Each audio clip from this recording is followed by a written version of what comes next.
I'm joined today here at the GFA by two people that are really deeply invested, not only in music performance, but in music education.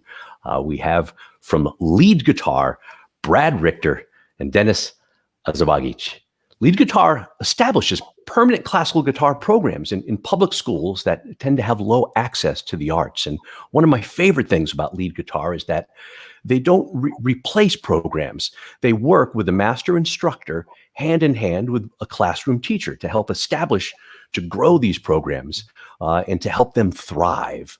So obviously this last year, the schools were all closed, but lead guitar's virtual offices remained open and their instructors set to task working on their YouTube channel, lessons, material for the students who were at home, and they decided to develop a virtual showcase. So Brad Richter, executive director and co-founder of Lead Guitar, tell us a little bit about Lead Guitar leading up to this last semester. Well, Lead Guitar leading up to this last semester, of course, it was exactly as you described it. It was all about that teaching partnership between what we call a master instructor, somebody like Denis Azabagić, or our teachers in Chicago or Phoenix or Los Angeles, co-teaching shoulder to shoulder with a certified music teacher, often a music teacher anyway, who just doesn't play guitar. So we would train band, orchestra, choir teachers who might be, their classes might be under-enrolled in their schools, or they might be just looking for another tool in their toolbox to encourage more music participation. We train them to play and teach guitar and teach alongside them for at least 2 years. The idea is the program becomes permanent once that training is complete. But with a lot of our schools, we just continue to operate together because we enjoy each other's company.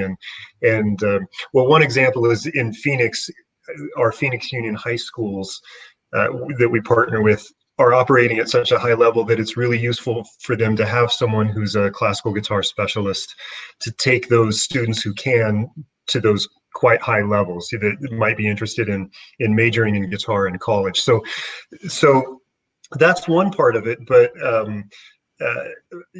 the other elements were, and this has a lot to do with why we developed the online showcase. We do more formal professional development where we bring all the teachers together and do a couple of days of specific training and getting to know the curriculum and pedagogy practice. We also send, and Chuck, you've helped us with this on several occasions, concert artists that are touring to those schools to play concerts for the entire school, or as much of the school as we can gather, to try to spread the guitar love through, beyond those who are actually playing guitar in classes. And we have those showcase concerts. And the important thing, and you've been an important partner in this too through Glendale Community College, we want to get our students on a university campus and celebrate them for a number of reasons. One, it motivates them to practice that little bit more when they have an important performance coming up. But maybe more than that, we're connecting a lot of kids who might be first in their family to attend a university to a positive, engaging university experience that might get them wanting to come back for more. So those are kind of the parameters up until COVID-19 hit, and part of why we decided to go in the direction we did once it did. So Denis, would you tell us a bit about then the move from a live showcase, as Brad describes, to the virtual showcase, and maybe even rather than simply the virtual guitar orchestra aspect, the kind of the show aspect to it, or how you really turned it into an event? Well, it was definitely a learning curve, right? We are all stuck at home and brainstorming on how to continue. So, point of having a virtual showcase, as Brett said earlier, just having a physical showcase is to bring the students and to have that end of the year concert that well, we all like performing our pieces at the end of the period when we are learning them. So how to continue engaging them. That was the motivation and everything. And then we all sort of figured out how to go about it.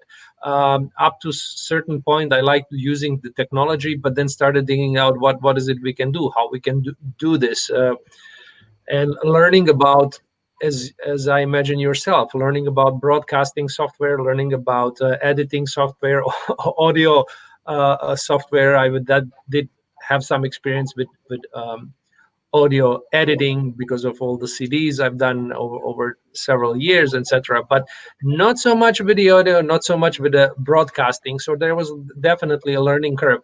And I have to stress out that this was definitely a teamwork, because every week all our regional directors, along with the headquarters staff, meaning Brad, Holly, and Stacy, every week we would have a tryout for about 4 or 5 weeks, just to make sure that all guitarists are learning new stuff and we can do it. One of the many aspects that I really enjoyed about the showcase themselves were the variety, the variety of artists and the variety of repertoire. Brad, would you tell us a bit about this variety and why it matters? Why it's so important to lead guitar's mission? Yeah, it makes me think of a couple of different things. One is, just to backtrack a tiny bit to add to the inspiration.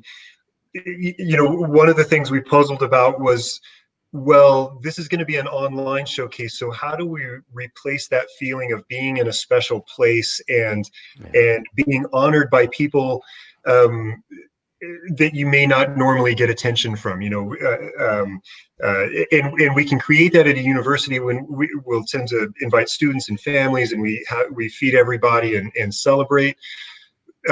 So the way I felt like we were able to replace that feeling of specialness, for lack of a better way to say it, was with these amazing guitar celebrities that joined us on these. We had Sergio Assad on the first one, and Alex DeGrassi and Sergio Vallín from the Mexican rock band Maná, who amazingly giving person. Denis was saying earlier, before we got on air, that he's doing a similar project in Mexico. And then for the second showcase, we had Zach Filkins of the band One Republic, and did the play along to Counting Stars. So that's how we injected that feeling of, I think our kids think, wow, these rock stars are paying attention to me, that I must be worth something, which is kind of because of course they're worth something. They're such bright and talented kids, but may not always have the same opportunities that the three of us had growing up. So that was a part of it. So now, Chuck, remind me of the part of the question I was supposed to move forward with. It was just so fabulous that there's just so much, variety. The variety, yeah. We know that our students play a variety of music, and classical guitar is but one aspect of it. And I love so much of the integration that lead guitar does. Right on. And so we're big believers in, we really want students to start with classical guitar, because you learn a solid technical foundation, you understand really how the instrument works, you play in an ensemble, and maybe more important than anything else, you learn to read in standard notation, which is our source for communicating with all other musicians. And so we make the argument over and over again that if you'll just follow us in this method, you high school students who don't think classical guitar is cool, you can use this to learn to play rock and jazz and blues and folk and world music, whatever you want to play. And having those artists on the show, like specifically Sergio Vallín and Zach Filkins from One Republic, demonstrate that for us, because both of them started on classical guitar. Both of them play classical guitar very well. They read music, and they made the argument for us. So the variety is also to show those students that, one, we dig this music too. We also like Seven Nation Army by the White Stripes, or Counting Stars by One Republic, or whatever it might be. But look what we can do together as a team if we've all learned to read music and we can follow a conductor and we understand how it all works. This is how it can come together. So it's us kind of meeting them halfway, but also all of us genuinely enjoy that music ourselves too. And I think that comes across to the students, that it's not just lip service. We're into this and it's fun. Yeah, relevant teaching, right? Relevant music. Yep. If I may add something to this point, when you, I remember Sergio Assad when in the first showcase when he said, "I just think there's a good music and bad music, not separation anymore between genres." And let's call ourselves classical guitarists, but we very well know how many transcriptions and material do we borrow from, again, other genres and include it. And you do realize, yes, music is music. That's what it matters. And the other thing about the showcase, what I find very significant, and I'm really into it, is that when we create arrangements of the music that is sent out to students prior to the showcase to learn their part and to send their videos and so on, we do make sure that we have a several distinct levels of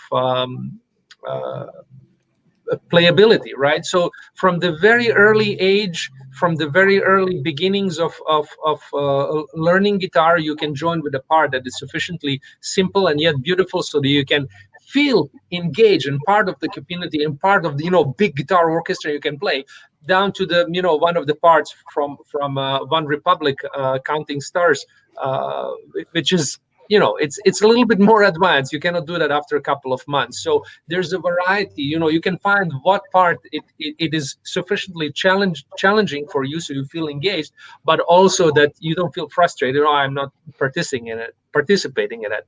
And when you see those artists on the screen, and when you see them there, when you see them engaged, when you see playing along with them, what does it mean to play together with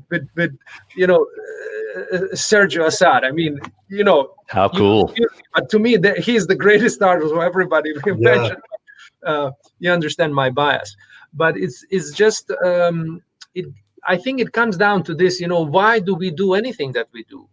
And I think we do it for creating something beautiful. And music is this voice and this language that we need to learn. Brett just mentioned, learning through the lead guitar curriculum, and we can communicate, even though if we are like this at a distance, and we now have this great opportunity to meet online, and we can still do something beautiful. I think that's the point. Beautiful.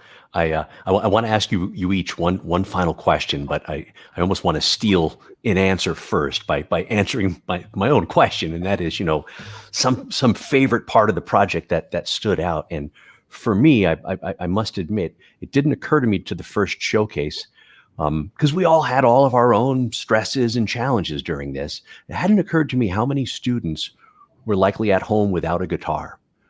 Until that first showcase, and you made that point, and the fact that not only did some students contribute by making the recording, but they were encouraged to play along. So if they hadn't had a chance to make a recording, they could literally play along that morning. So I think that really it instigated a lot of things in me, not the least of which was kind of spreading that message to everyone I've spoken to, the fact that there are guitarists without guitars everywhere now, and this is a challenge. So that was probably the favorite part of me as an outsider experiencing it. But I'd like to ask each of you, what was your favorite part of the project? Maybe something that surprised you, or even something that stood out. Denis. What motivates me when I work with my colleagues and friends, like Brad or Sergio and other artists that I meet, and I get inspired. And then you see these people. Well, we see each other online and you're on a screen, but there's so many people behind the scenes that they play equally important role, because we are all one chain in the link. Without one link, it will be broken. So our partners like Guitar Salon International, Cordoba Guitars, for example, that send out Brad will help me with the number of guitars, but they've sent, I think, well above 50 guitars to Chicago area as a gift to students who don't have guitars. And we've worked very hard to make those, to get those guitars in the hand of students. Even though, because of all the troubles, because of the corona, and it was going back and forth with shipping and so on, we just love receiving a photo or a video or something when you see a kid with a guitar holding and just smiling. Sure. Oh, it's so happy to have that guitar. So we got one yesterday, right, Denis? yes, yeah. So that's the thing when you know, like, you know yourself when you teach, right? And you have a student who goes like, wow, you know, you as a teacher go like, yes, that's what it is about. The As a moments. player, when you touch somebody's, you know, feeling by performing, so you simply have a different ways of reaching and touching people. So to the kids, it was very meaningful. I am really also very pleased to hear from all the teachers, because, you know, all music teachers, they're in a real difficult situation of how to teach music, how to teach guitar virtually. And they are very thankful to lead guitar with our efforts of going back and forth. So, you know, you cannot let the things happen. You have to make them happen. And it's just inspiring to see it. I go back, you know, to Cordoba Guitars, and I thank them for their gift, and to Guitar Salon International Foundation. You know, everybody just poured themselves into this to make it, to reach out, especially, and you remember in the beginning of this interview, I was saying, like, really, how much we have to talk about ourselves and be objective. We live in a privileged world. How much our lives have changed. I'm more busy than ever. I'm still practicing. I'm still learning new stuff, you know. But when you think of a city like Chicago, close to 3 million people, and that, you know, that there are so many students that don't have access to e-learning because they don't have internet, they don't have iPad or phone, or they don't have guitars. And it makes you wonder. It really makes you wonder. United States, it's a great country, and we have to fight for it every day. So I'm, you know, happy to be part of this team. And we're certainly happy to have you part of this. Brad, how about for you? Something that stood out, something that surprised you, or a favorite aspect of the showcase? Well, I was going to say exactly the same thing Denis said, to some degree, because he keeps saying that all the time. He always, I was just about to say that. So, but that, yeah, exactly. That's kind of typical. As much as we work together, that we're often wanting to say the same thing at the same time. But yeah, I'm really proud, like Denis was saying, of the guitar giveaway. And I think Denis is right. It's been about 50 in Chicago and about 75 altogether, and we're continuing that effort. But I think it's all about accessibility. And another funny thing we stumbled upon was in the second showcase, we're doing counting stars, and there's a clapping part in the guitar part to kind of imitate what happens in the actual song, this percussion part. It sounds a little flamenco-esque, the clapping. And at some point we were in one of those meetings that Denis was describing, and we had this clapping part, you know, it's just quarter notes, and then at some point it's but our regional director in Los Angeles, Jackson, said, hey, what if we had the kids who don't have a guitar and we haven't gotten one to, they can just do the clapping part. And so, you know, there was yet another opportunity to include more kids. And that's kind of what it's all about. And in the United States right now, before this happened, the per capita spending on public education for essentially white kids is about $2,200 more than children of color, average throughout the United States. And there's this unbreakable bond we've created between poverty, race and lack of opportunities in education, because in spite of the fact that our public education system should be the same for all, it's not even close. And what COVID-19 is doing is increasing those inequities exponentially, because like Denis just mentioned, not only do we have the issue of who has a guitar at home, but some kids don't have Wi-Fi access. Some kids don't. Some of our students don't have electricity or heat at home. So I think what we all have to watch out for is what can we do as a society to keep that from getting worse, because it was already an emergency, this inequity. We did this tiny thing in this massive ocean of public education things we need to work on. But what I loved about it was, as we got into this, everybody just gave everything of themselves to make it happen, whether it was the team at Cordoba, the team at GSI, our team, all of our instructors, everybody pitched in, everybody went above and beyond what they were asked to do. Everybody showed some skill that we didn't realize they had. And that's what made it work, is that team effort and a bunch of people who care about something other than their immediate surroundings. Brad and Denis, your impact is much further reaching than perhaps you know. There is absolutely a ripple effect in education, and I want to thank both you guys for spending some time with us, for offering such an important message that needs to be heard more and more. And speaking of being heard, let's hear from some of the artists now. So thank you for spending time with us, Denis, Brad, lead guitar. Here's a piece by Carlos Santana with the lead guitar virtual guitar orchestra performing Oye Como Va.